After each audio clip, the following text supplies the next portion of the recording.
Israel and Hamas are accusing each other of truce violations as the return of dead hostages to Israel faces more delays.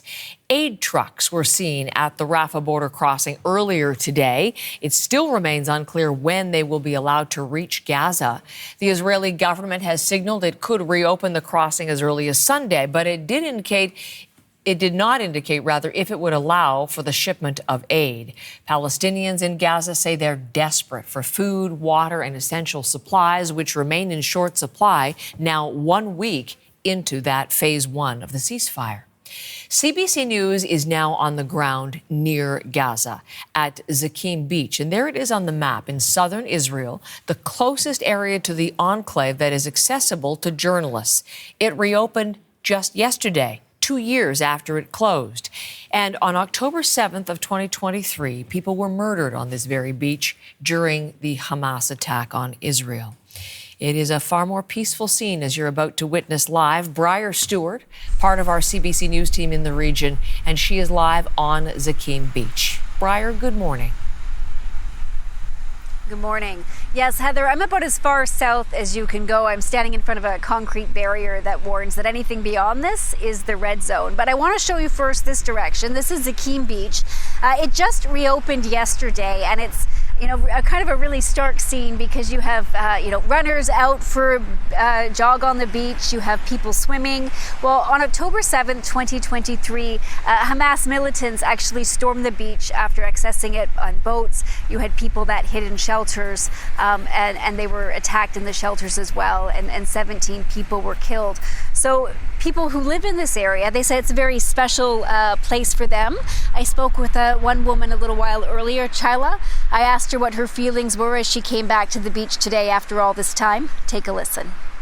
I like this beach, and he's so beautiful, and we are so sad because what happened, because 7 October,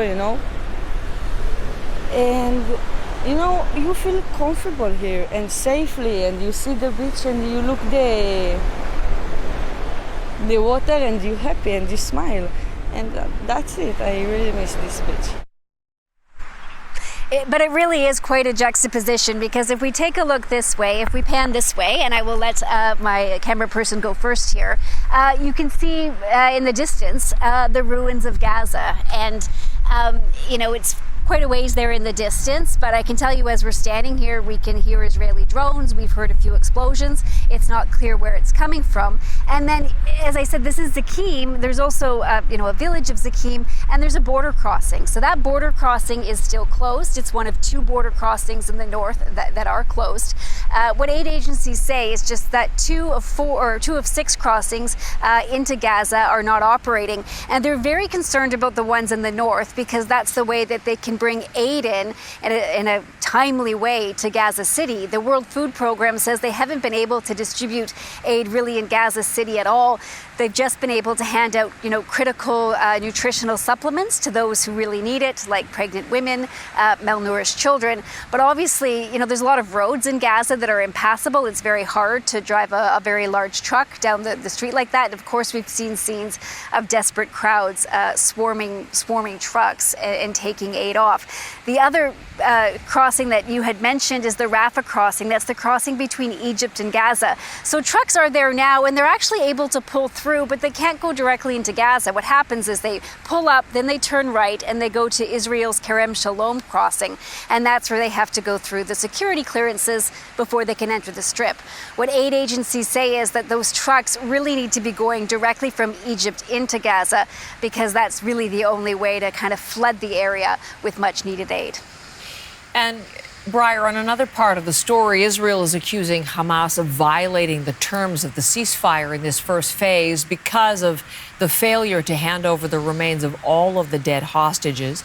There was to have been an international team helping facilitate that. Is there any progress at all on this?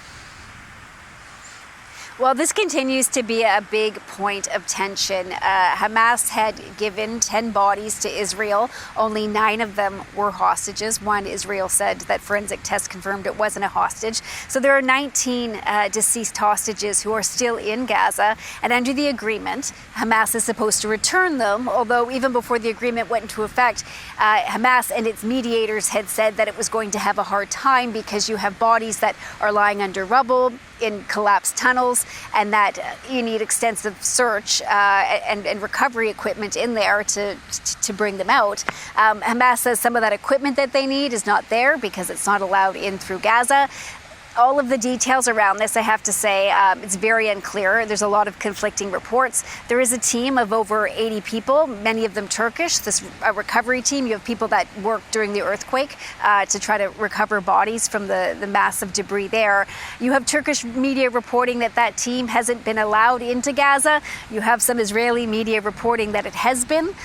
So, just who's doing all the searching on the ground right now, I would say is still very unclear.